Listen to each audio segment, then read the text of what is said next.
de retour dans l'Africa Newsroom. Notre invité, Monsieur Camara, nous a quitté. Nos éditorialistes Samuel Gembok et Alfred Chongo sont toujours avec nous. Et on passe à la partie économique avec ces prévisions du Fonds monétaire international selon lesquelles le déficit commercial de la Libye va s'aggraver en 2015. Une situation qui s'explique par la chute du prix du pétrole, mais aussi par les perturbations de la production de brut dans le pays. Jusqu'ici, le chaos sécuritaire avait épargné l'économie de la ville de Misrata, mais depuis qu'un entrepôt a été la cible de frappes aériennes, les conséquences économiques se font ressentir. Les détails avec ce sujet, Christelle Dayambaya, commentaire Fanny Mounichi. En Libye, la lutte pour le pouvoir qui oppose les deux gouvernements rivaux se fait ressentir sur l'économie nationale. À Misrata, les deux secteurs les plus touchés sont la navigation maritime et l'activité industrielle. En 2015, par exemple, les autorités attendent une production d'acier de 550 000 tonnes, bien loin de la prévision de 1,6 million de tonnes. Les pénuries d'électricité en sont la principale cause. En 2014, nous avons atteint environ 60% de nos objectifs. Les plus grands problèmes étaient l'incapacité du pays à fournir du gaz et de l'électricité. Au port commercial de Misrata, le volume de conteneurs a chuté l'an dernier à 174 300 unités contre 225 900 en 2013. Après la frappe aérienne d'un entrepôt dans la ville, plusieurs expéditeurs étrangers ont détourné leur cargaison en direction de petits ports libyens. Le trafic aéroportuaire est également au ralenti. Depuis l'avènement de la milice de l'aube de la Libye, l'activité est au ralenti. D'autant plus que les compagnies aériennes turques ont cessé leur vol. Pour que les vols des compagnies aériennes jordaniennes, turques ou autres compagnies aériennes européennes reprennent, ce sera en fonction de la situation sécuritaire dans le pays. Ce n'est pas spécifique à l'aéroport de Misrata. Misrata abrite également la plus grande zone franche de Libye, ce qui en fait le seul endroit où est regroupée l'activité industrielle non pétrolière. Mais l'économie libyenne reste très peu diversifiée et les revenus pétroliers représentent 95% des recettes du gouvernement. Selon le FMI, le déficit budgétaire pourra atteindre jusqu'à 37% du PIB en 2015. Alfred, cette chute des cours du brut, c'est certainement pas ce dont avait besoin la Libye aujourd'hui. Non, pas vraiment, Amira. Et on voit très bien entre la Libye qui produisait il y a quelques années 1 million de tonnes de barils jour, à 200 à peu près 300 000 tonnes aujourd'hui, c'est considérable. Et puis alors on a évoqué la question sécuritaire, la question des milices, tout cela déstabilise l'économie, déstabilise le commerce, déstabilise les affaires, puisque aucun investisseur ne peut venir justement dans ce climat trouble. Donc les Libyens ont intérêt effectivement à retrouver la sérénité, le calme et puis surtout l'esprit de réconciliation nationale. Et ça, c'est l'un des reproches qu'on peut faire à Kadhafi, de n'avoir pas su justement créer cette conscience d'appartenance nationale à une nation, la Libye. Et au fond, tout de suite après sa chute, voilà l'éclatement du pays. La Libye mettra beaucoup de temps à se remettre. Bien sûr, les ressources sont là. Mais remettre en marche les équipements, changer, les restructurer complètement, relancer les activités, ça va prendre énormément de temps tant que la situation politique sera aussi volatile que celle-là. Et donc la crise qui vient de frapper la baisse du cours du pétrole, ça c'est le coup de grâce, le coup de massue qui tombe sur une économie perturbée par les désordres que la Libye connaît aujourd'hui. Samuel, la reconstruction de la Libye risque d'être longue. Oui, elle sera évidemment longue, à moyen ou à long terme. De toutes les façons, la Libye, comme le disait Alfred tout à l'heure, est très mal partie en ce moment. Parce que les chutes des recettes sont sans cesse grandissantes. Et aujourd'hui, on observe que ces chutes des recettes sont parties de 45 millions de dollars à 15 millions de dollars aujourd'hui, ce qui est quand même énorme. Et donc, par rapport à tout ce qui est coût de reconstruction, avec tous les dégâts que le chaos sécuritaire a imposé au pays, il va falloir attendre longtemps pour que la Libye revienne sur la compétition économique internationale. Or, c'est un pays qui comptait beaucoup pour la région et aussi pour l'Afrique. On parlait du financement de l'Union africaine. Cette situation est extrêmement dramatique et n'augure pas des lendemains meilleurs pour le continent. Justement, Alfred, l'Afrique perd un pion très important. Ah oui, avec la Libye. Exactement. C'est-à-dire que, bien sûr, Muammar Kadhafi avait tout ce que le côté fantasque qu'on connaît. Exactement. Mais de l'autre côté, lui, il était l'un des financeurs vraiment de l'Union africaine, sans réchigner tous les ans, bon an, mal an, il donnait près d'1 milliard de dollars à l'Union africaine. Et donc aujourd'hui, c'est vraiment une puissance économique, une perte énorme pour l'Union, pour les Libyens d'abord, mais aussi pour l'Union africaine, puisque c'était l'un de ses financeurs le plus important, sinon le plus important de tout le continent. Donc il y a intérêt effectivement à ce que la Libye revienne dans sa situation politique et économique normale pour revenir dans le jeu politique et économique normal du continent. On va passer à la suite. Depuis plusieurs semaines, des affaires d'enlèvement d'enfants se multiplient et créent la psychose. En Côte d'Ivoire, le ministre de l'Intérieur, Ahmed Balayoko, a annoncé la mobilisation de 1500 agents des forces de sécurité. La situation devient en effet de plus en plus inquiétante et les questions se multiplient. Qui enlève ces enfants et surtout, pour quelles raisons? Diarra Ndiaye et Hanan Farouf. L'enlèvement d'enfants est une réalité en Côte d'Ivoire et prend des proportions inquiétantes. En 3 mois, la police a comptabilisé 25 dossiers de kidnapping suivis de meurtres. Après la phase de sensibilisation, le gouvernement ivoirien a décidé de passer à la phase de répression. Nous avons déployé 1500 hommes, dont 1000 policiers, 300 gendarmes et 200 militaires, dotés de moyens conséquents pour renforcer les patrouilles dans certaines zones criminogènes, les plans d'eau, les abords des écoles, autour des cybercafés. Une réaction jugée tardive par certains observateurs. Bon, les autorités, je peux dire, il y a eu une situation d'attentisme ou de passivité face à cela parce que sur les réseaux sociaux, depuis plusieurs mois déjà, l'information était divulguée ou diffusée ici et là. Certains leaders d'opinion ou des gens de la société civile, tout simplement, ont pris fait et cause pour ces événements en dénonçant au plus haut. Donc, il y a un phénomène tragique qui se passe halte là en indexant nos autorités compétentes, notamment le ministère de l'Intérieur.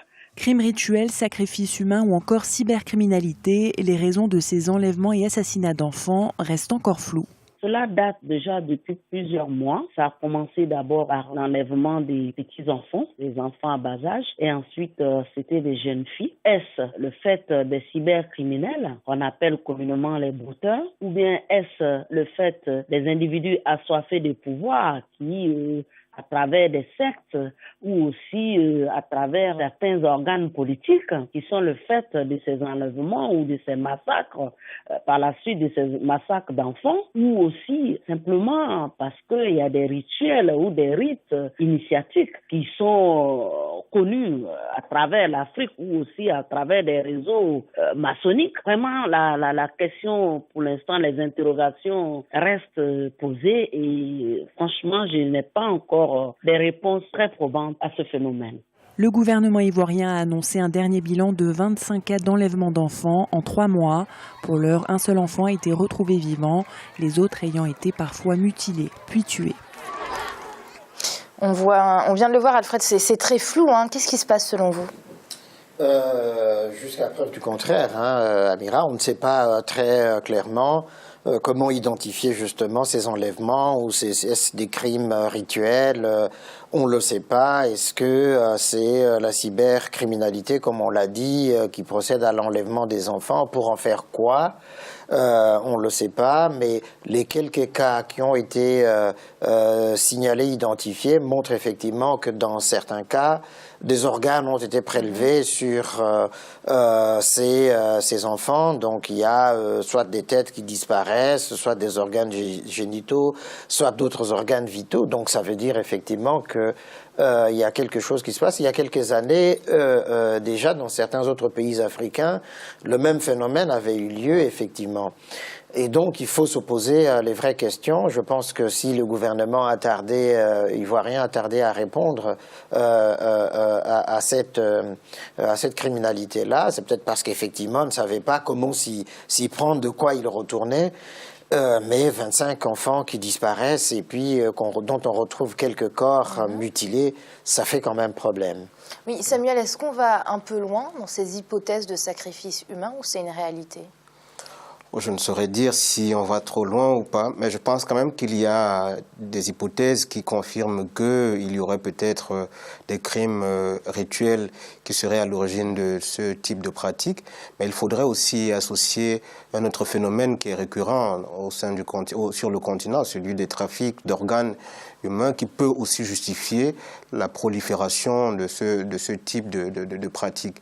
Ce que je voudrais simplement dire par rapport à la réponse qu'apporte le gouvernement, c'est que c'est bien beau de mettre en place des dispositifs de sécurité, des gendarmes, des policiers, mais il faut aussi préparer une réponse culturelle en termes de croyances, les modèles de croyances. Il faut sensibiliser la population à plus de travail et il faut beaucoup plus miser sur le travail pour réussir. Ce n'est pas en allant voir tel marabout ou tel sorcier qu'on pourra réussir dans la vie. Et je pense qu'une bonne partie de la population ivoirienne croit beaucoup plus à ces choses-là. Et on va passer aux chiffres du jour. 1,43 milliard de dollars. C'est la somme qui représente les transferts d'argent de la diaspora kenyane. Alfred, une somme importante. Ah oui, c'est tout à fait considérable. Hein. Ça va au-delà de certaines aides étrangères qui viennent dans le pays, mais ça montre aussi le dynamisme de cette diaspora kenyane. Qui joue effectivement un rôle important. Mais comme nous le disons souvent sur ce plateau, il faut réorienter plutôt vers des secteurs producteurs. Cette aide qui vient de la diaspora, puisque souvent, quand on analyse dans le fond, on s'aperçoit que c'est simplement pour aider les familles, pour assurer la suppléance sociale ou économique ou médicale. Il faut effectivement que ça devienne producteur d'emplois et donc réorienter ça autrement. Oui, justement, Samuel, elle est bien utilisée, cette somme qui représente les transferts d'argent. Pas forcément de la diaspora kenyane, mais de la diaspora de tout le continent. Oui, de tout le continent. Je pense que les gouvernements qui savent en tirer profit le font. Il y a le Mali qui s'en sort très bien dans ce type de situation. Mais pour revenir à la situation kenyane, il faut simplement relever que ce chiffre serait beaucoup plus important n'eût été les contraintes qui pèsent sur le coût des transferts. Et aussi, d'après le ministère kenyan des Affaires étrangères, il n'y a pas d'infrastructure pour informer la diaspora kenyane sur les opportunités d'investissement au Kenya. Donc je pense qu'il y a beaucoup à faire sur ce plan-là, sur le développement des infrastructures, afin que cette diaspora contribue pleinement au développement de leur pays. Alfred, cette diaspora, le continent en a besoin ? Mais absolument. Hein. Je crois que même l'Union africaine l'a déclaré, je ne sais plus, la sixième ou le sixième élément du continent africain. Alors pas seulement la diaspora originaire directement d'Afrique, mais dans son sens le plus général, qui peut contribuer justement à financer, à mettre en place des projets, à les réaliser. Mais là encore, le vrai problème, c'est le problème de la loi, de l'encadrement juridique et puis de la structuration du marché pour permettre justement que cette diaspora investisse dans des secteurs producteurs d'emplois, producteurs de travail, producteurs de richesse. Or, jusqu'à présent, ça ne se passe pas comme ça. Les aides vont directement dans les familles et non pas dans des projets justement d'investissement en tant que tel. Oui, Samuel, parce qu'on a l'impression que l'environnement n'est pas forcément favorable justement à cette diaspora.